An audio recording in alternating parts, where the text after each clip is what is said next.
नमस्कार दर्शकों, मैं हूं ऐश्वर्या कपूर और आप देख रहे हैं आज पूछता है भारत। मैं जानता हूं दर्शकों, आप में से आज कई लोगों, जी हां, शुरुआत कर रहा हूं ऐश्वर्या के एजेंडा से। कुछ लोगों, हमारा आज पूरी एक कोशिश थी कि अर्नब करेंगे, लेकिन आज किसी कारणवश नहीं कर पा रहे। लेकिन जल्द ही आपके समक्ष पेश होंगे अर्नब गोस्वामी। हमने सुबह चलाया था, बहुत लोग सोशल नेटवर्किंग साइट पर लिख रहे हैं कि भाई सुबह आपने चलाया था कि अर्नब करेंगे पूछता है भारत। जी हां, अर्नब करेंगे, बहुत जल्द आपके साथ साझा करेंगे वो जानकारी। लेकिन अब दर्शकों, शुरुआत करते हैं आज के पूछता है भारत की। जो भारतीय उपमहाद्वीप यानी इंडियन सब कॉन्टिनेंट जिसे कहते हैं, उसके एक बहुत ही महत्वपूर्ण देश श्रीलंका में, जो भारत के दक्षिण की ओर है, वहां क्या हो रहा है? ये जो तस्वीरें हैं ये अपने आप में बयां कर रही हैं कि श्रीलंका की आम जनता जागरूक हो उठी है और कह रही है कि ये बर्दाश्त नहीं किया जाएगा। लेकिन बात है कि क्या बर्दाश्त नहीं किया जाएगा?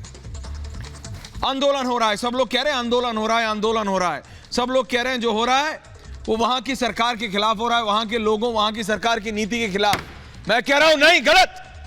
ध्यान से सुनिए अब मैं क्या कहने जा रहा हूं। वहां की जनता किसके खिलाफ खड़ी हुई है? वहां की जनता परिवारवाद के खिलाफ खड़ी हुई है। श्रीलंका की जनता, दोबारा कह रहा हूं, परिवारवाद। किसके खिलाफ? एक परिवार के खिलाफ। जब एक परिवार पूरे राष्ट्र पर, पूरे देश पर कब्जा कर लेता है, जब एक परिवार यह सोचने लगता है कि मेरा ही राज है इस देश में, क्योंकि उनके एक परिवार के व्यक्ति 1905 में सांसद रहे थे, डीए राजपक्से, जो कि अभी राष्ट्रपति और श्रीलंका के प्रधानमंत्री के पिता, ये सांसद थे। तो इनके बेटों ने सोचा कि ये एक छत्र राज होगा हमारा। और ये परिवारवाद का जो विषय है दर्शकों, ये इसलिए महत्वपूर्ण है क्योंकि ये सिर्फ एक देश में नहीं, ये हर एक उस डेमोक्रेसी के लिए एक चेतावनी के तौर पर है, जहां पे हर एक डेमोक्रेसी में बड़े बड़े नेता होते हैं, लेकिन इसका मतलब यह नहीं कि अगर वो नेता अच्छे थे तो उनके परिवार में जितने लोग चलते आ रहे हैं वो उतने ही काबिल और उतने ही अच्छे होंगे। ये जो ग्राफिक चला रहे हैं हेमंत, मेरी टीम, ये आप देख रहे हैं, ये बताते हुए कि भाई एक व्यक्ति थे डीके राजपक्से, उनके भाई हुए गोटाबाया राजपक्से, उनके भाई हैं बड़े महिंदा राजपक्से, उन्हीं के भाई हैं बसिल राजपक्से, उन्हीं के भाई हैं चमल राजपक्से। और यहां पे थमता नहीं है मामला। ये जो फ्लोट चार्ट चल रहा है ना, ये इसमें समझिए, जब परिवारवाद हावी हो जाता है किसी राष्ट्र पे, अभी तो सिर्फ मैंने दादा और पिताजी के बारे में बताया है, बेटे हैं नीचे 3, देख लीजिए। नमल राजपक्से तो सोशल सेंसेशन भी है भाई, बहुत फिट जिम विम करते रहते थे।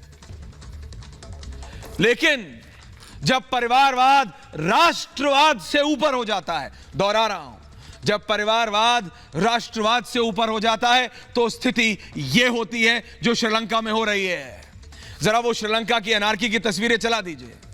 ये किक बॉक्सिंग तो अच्छी है नमल, बट देश के बारे में भी सोच लेते।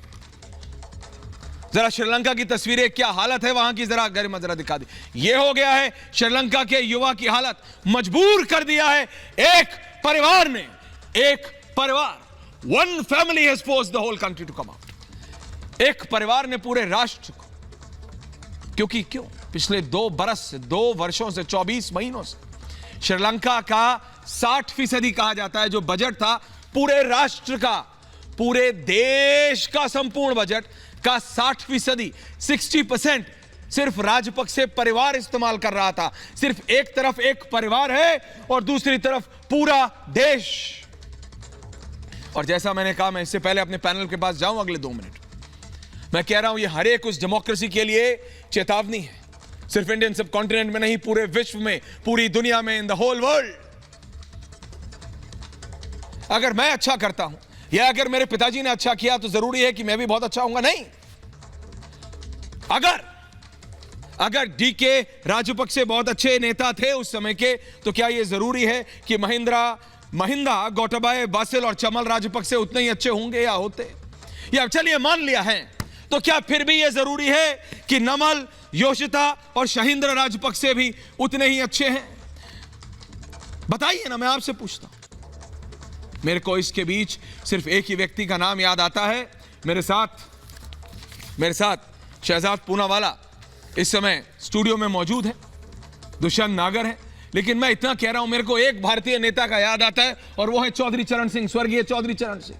आपको पता है, मैंने किसी और नेता, irrespective of the party lines, जिनके परिवार हैं, दर्शकों ध्यान से सुनिएगा, दुष्यंत नागर, चौधरी चरण सिंह चौधरी साहब ने पश्चिमी उत्तर प्रदेश में रैली हो रही थी, उस रैली में बोला, 1 लाख लोगों के सामने बोला था कि मैं किसान का बेटा हूं, मैं नेता बन सकता हूं।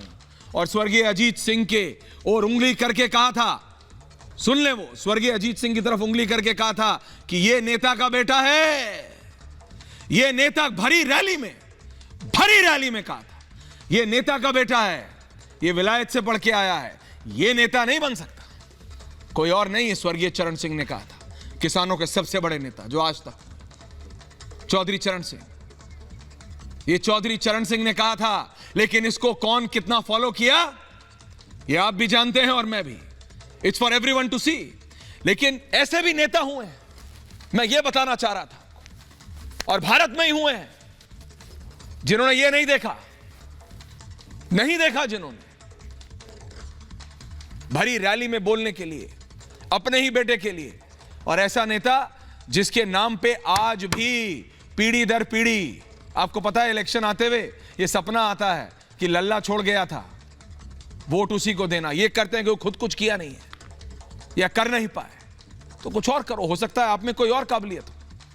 तो सवाल यह है कि जब परिवारवाद को राष्ट्रवाद से ऊपर रखते हैं तो हालत यह हो जाती है